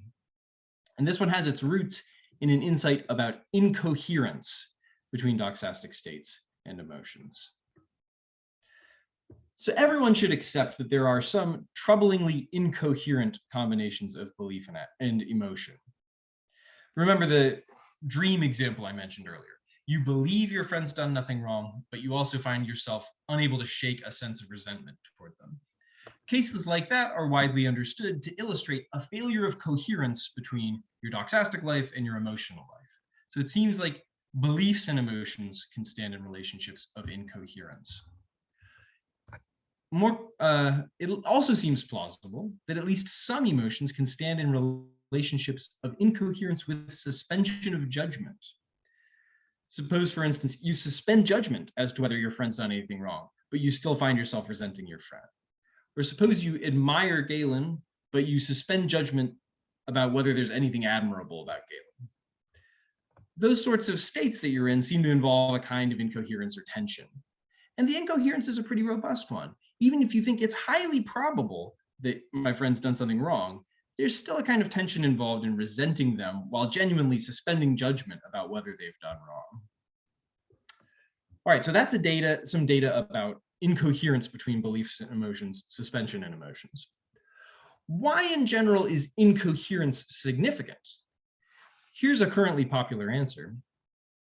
Incoherence between multiple attitudes or actions is an indicator that at least one of those attitudes individually falls short of an important standard. If I believe both P and not P, my beliefs are incoherent. That indicates at least one of the two must be false. If I act acratically, that's a kind of incoherence too. If I act while believing I shouldn't be acting as I am. That indicates that either my belief is false, I am doing the right action, or my action is not choice-worthy. Several theorists find that general insight about norms of coherence so compelling that they claim it's fully general.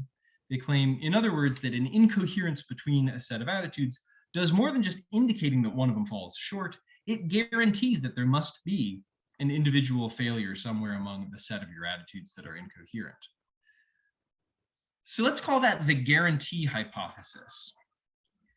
If the guarantee hypothesis is correct, then incoherence between suspension of emotion and judgment is going to guarantee that either the suspension of judgment falls short on its own terms, or the emotion falls short on its own terms.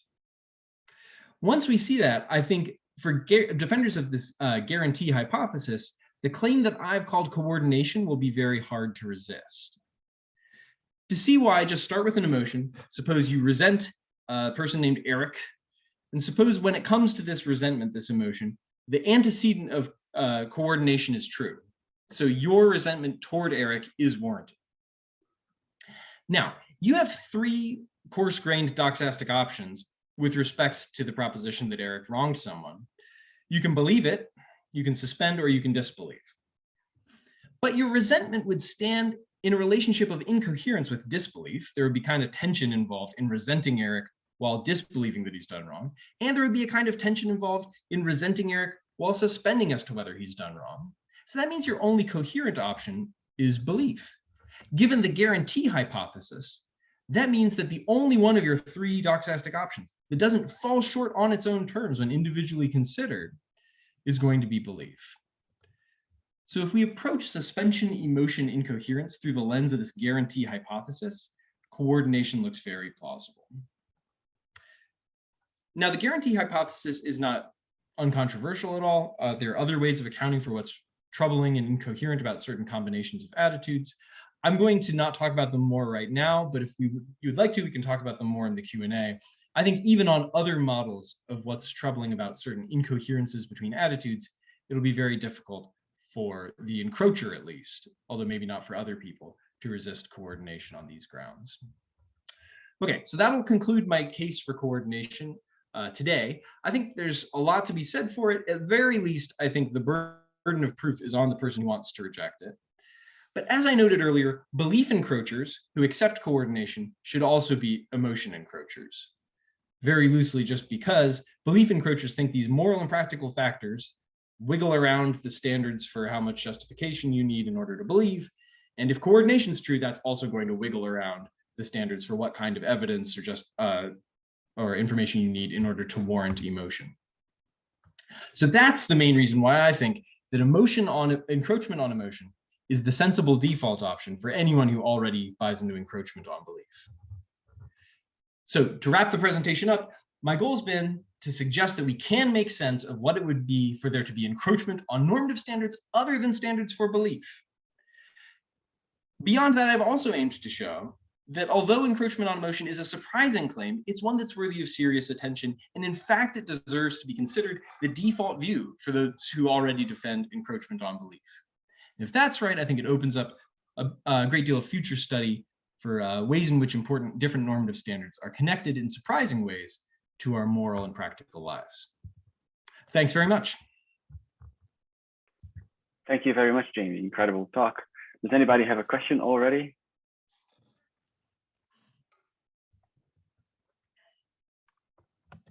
Amy, please. Yes. I'm going to ask a flat-footed question while people think of their better questions. And thank you so much, Jamie. This was great. And I'm a little embarrassed that even after having heard this talk once before, my question is not better loaded. But okay, so here's the question. Suppose I don't go in for encroachment. So in your second upshot of the talk, if you go in for encroachment on belief, you should go in on the other attitudes. I don't go into encroachment, but I kind of do buy that there's something about coordination. Like that does make sense. Like I bought those arguments. Yeah. I guess I wanted you to just tell me more about what the upshot is then, right? Because should I feel more pressure if I like, oh, I actually really like coordination. I think that's right. Yeah, I think that shouldn't move you at all toward encroachment on belief. In fact, it should sort of, so yeah, to think that coordination holds is just totally compatible with the view that the standard with which standards of warrant on emotion are coordinated is this highly stable one. There's just like a privileged amount of information or kind of information or evidence that doesn't change across contexts that a person has to meet in order to count as justified in believing. And that's just going to mean that same holds for emotion. There's just like a privileged level of information or privileged kind of information or evidence that amounts to warranting you in feeling emotions.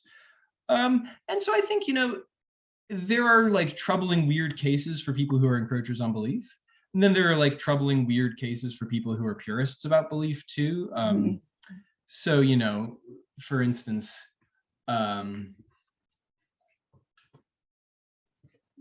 suppose that you think that there's just this like, this is an extremely flat-footed version of purism. I'm sure you don't sign up to this, but like, suppose people think there's just like this particular level of evidence that you need in order to believe.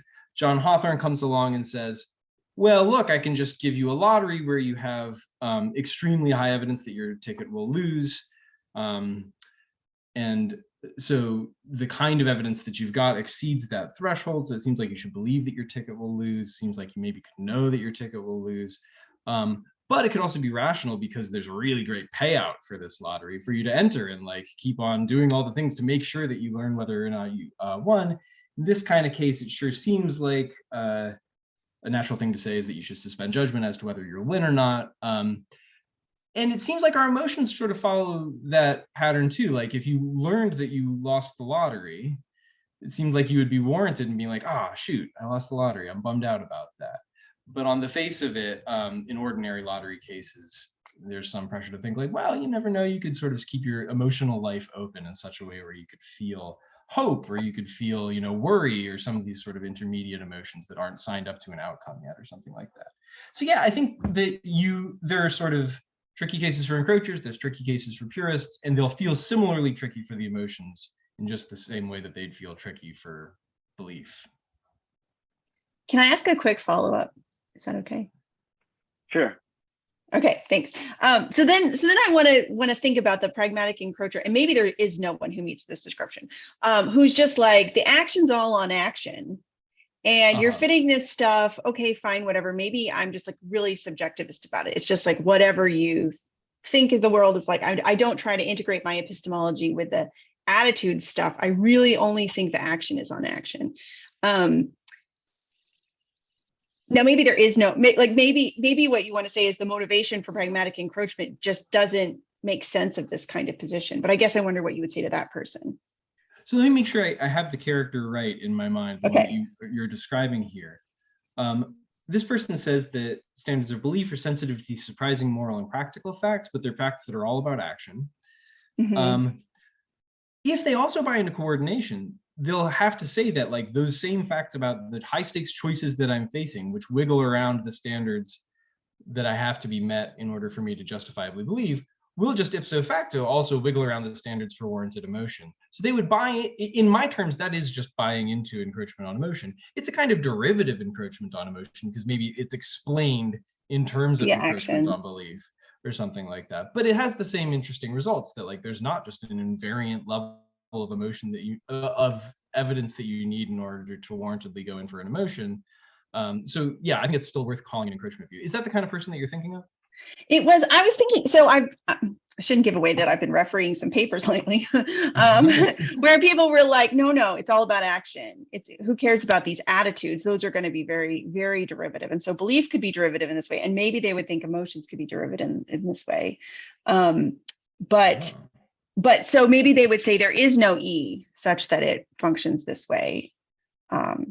Or maybe they would say it's certainly just because of the what happens on the action level. Oh, sorry, there is no E where that's a variable on my handout for emotion. Yeah, right. And where you say there's no E that functions that way, what you mean is there's no emotion that actually is coordinated. Right. Yeah, right. So you could definitely be the kind of person who does buy into belief encroachment and then say there's no emotion encroachment because coordination fails. But then I just need to hear an argument about why you don't like the arguments that I've just given you for coordination, because I think no matter what you say about the level of fundamentality for you know, how these attitudes are related, or like what's explanatorily prior to what, these arguments that I've given are kind of neutral on that, so they should still have some bite. And in fact, like one way that you characterize the kind of person you're imagining, where you think like, I think you said something like the job of emotion is just to go wherever belief leads. It's super, super subjective. Mm-hmm. In fact, like I think that's super friendly to coordination, because emotion is just going to be glued to whatever belief states you actually have. And so the question is whether, well, sorry. Maybe whichever ones you ought to have. Yeah, that's right.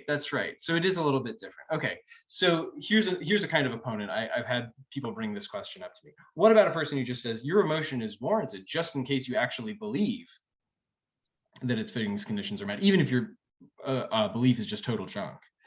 I think that makes a warrant for emotion too cheap. I think one way of seeing why that's not an attractive model is to imagine a sort of like inverse acrasia, like Huck Finn case, but where it's not action, it's emotion.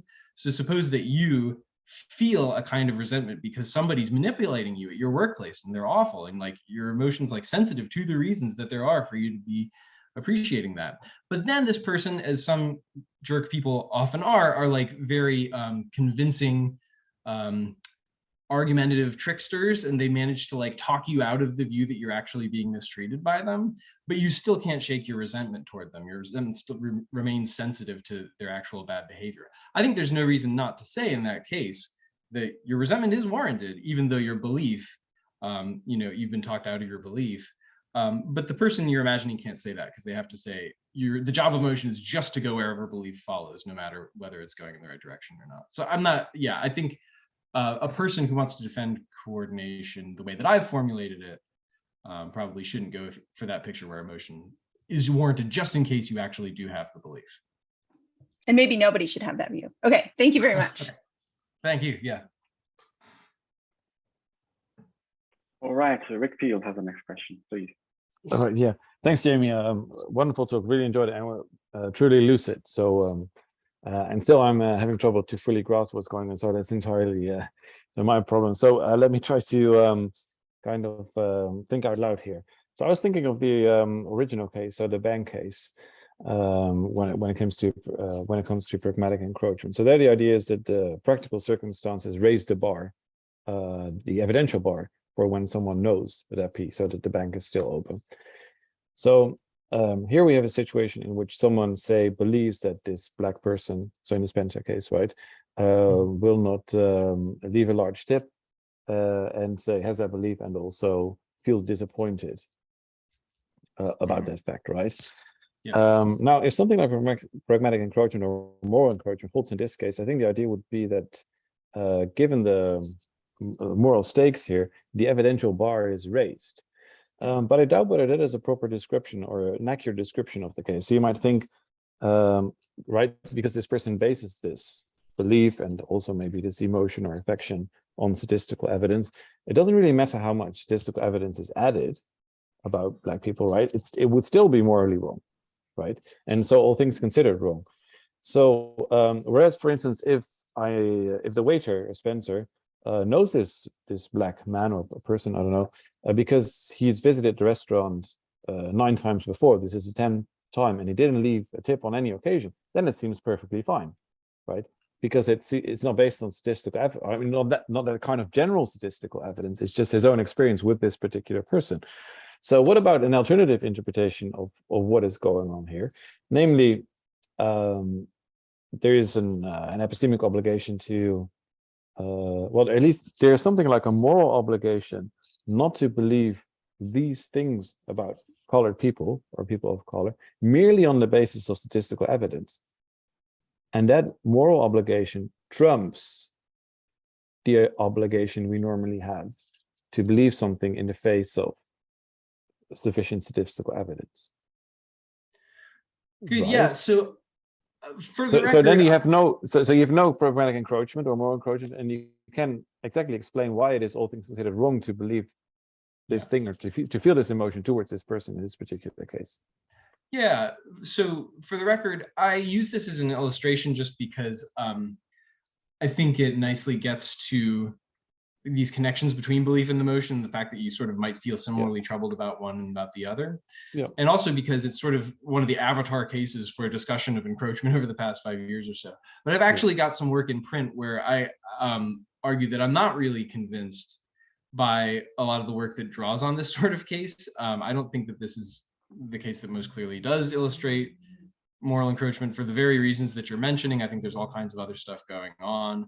I am also officially in print friendly to the idea that you can have moral, it can be very morally important for you not to believe something that you're epistemically justified to believe.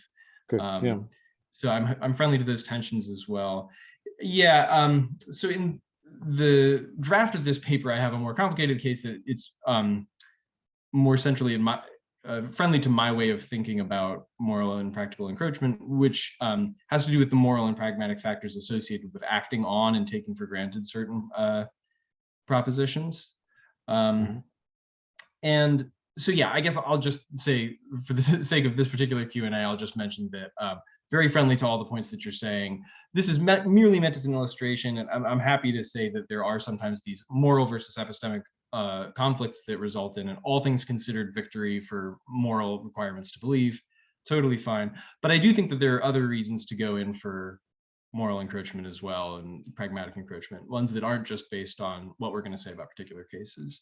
Like some of my work on this has to do with how to avoid explosions of required acrasia. But yeah, that seems like maybe too far afield to get into right now. All right. Okay, good. Yeah. So then we would have independent considerations to. That's right. But I mean, because I was a bit worried that the kind of moral obligation trumping epistemic obligations could do all the explanatory work in the cases you give. That might be right, but I think that look, anyone who's going in for the encroachment program, pragmatic or moral encroachment, should acknowledge that there are certain kinds of moral or practical factors that do bear on belief, but not in the relevant way for changing epistemic standards. If someone just comes up to you and says like, hey, I'll give you $1 million to believe that the number of stars in the universe is even, encroachers will all believe that that doesn't make a difference one way or the other to whether or not you're justified in believing that sort of thing. So they have a tricky tightrope to walk, explaining like exactly which moral and practical factors are the ones that bear in the epistemically relevant way, and which ones are the ones that bear in a non-epistemically relevant way on the status of belief. I've argued in some work that needle can be threaded accurately, but Alex Worsnip has a great paper arguing that it cannot be threaded at all. So if you don't like encroachment, you could check out his paper too. But yeah, I think just the definition of going for encroachment, which is to say like the epistemic status of belief is sensitive to this stuff, that already commits you to saying that there's an interesting difference between the epistemic status of belief and just the like all things considered goodness of belief. So any encroacher should already be sensitive to the possibility that there are these moral or practical considerations that weigh on belief, but they have to say there are at least some that do so in a not epistemically relevant way. Yeah, good. Yeah, wonderful, thanks. All right, Galen, please.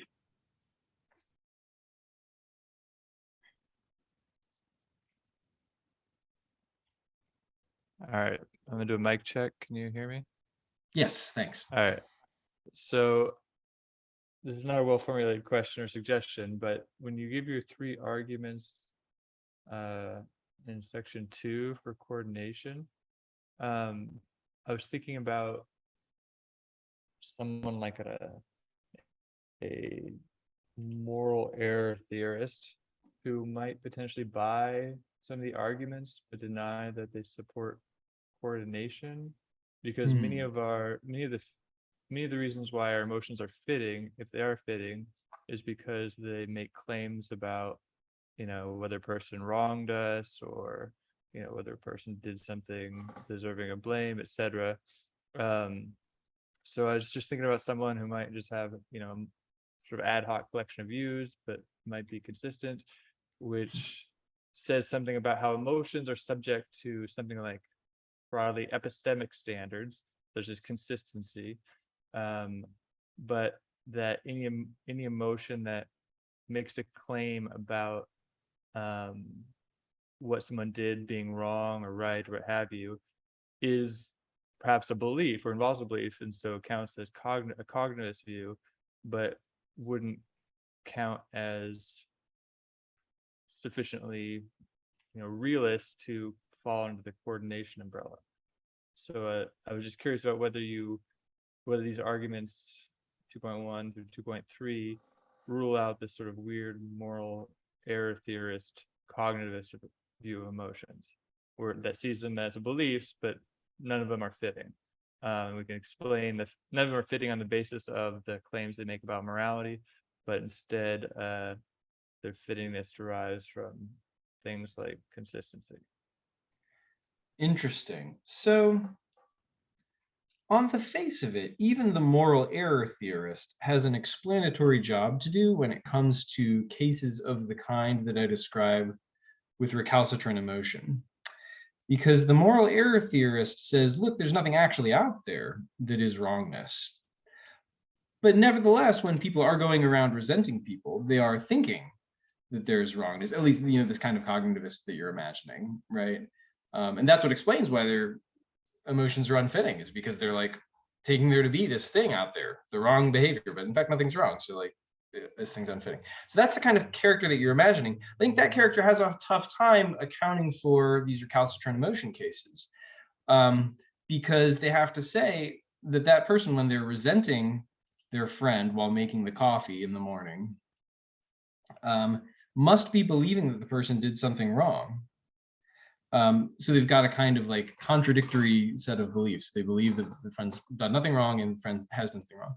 I guess some people might be willing to sign up to that view, but a lot of people have been animated by the goal of trying to explain what's going on in those recalcitrant emotion cases as a kind of conflict without contradiction. They say there is a kind of conflict, there's a kind of tension going on in your mental economy, but it's not that you just straightforwardly have contradicted yourself or anything like that. Instead, it's like your emotional system just hasn't caught up with your doxastic system. So insofar, I think, is the considerations I raise in 2.1 have any weight at all, they equally have weight against this kind of cognitivist error theorist that you're imagining. When it comes to 2.3, I'm not so sure. Maybe you could tell me a little bit more about how this sort of error theorist cognitivist would worry about the line of reasoning there. Yeah, let me look real quick.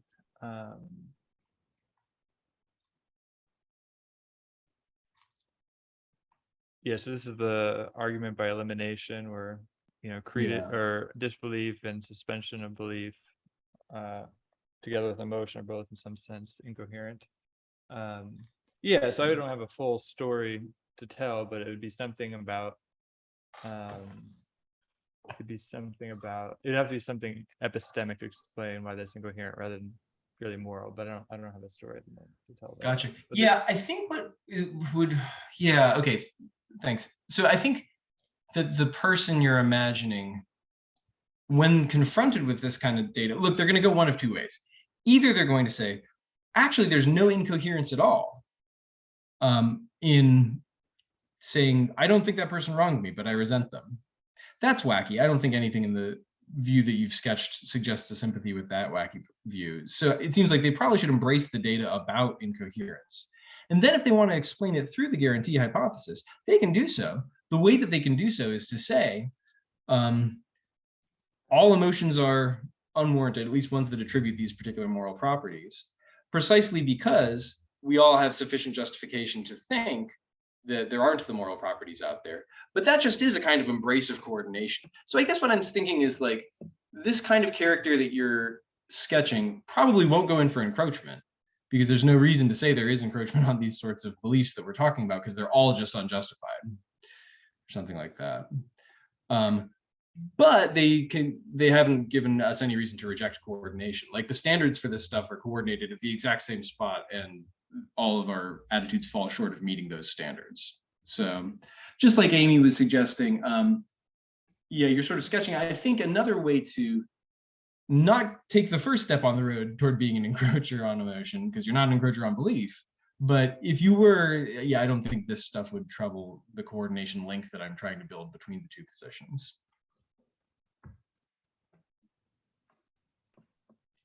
Okay, does anybody else have a question? A 1 minute question.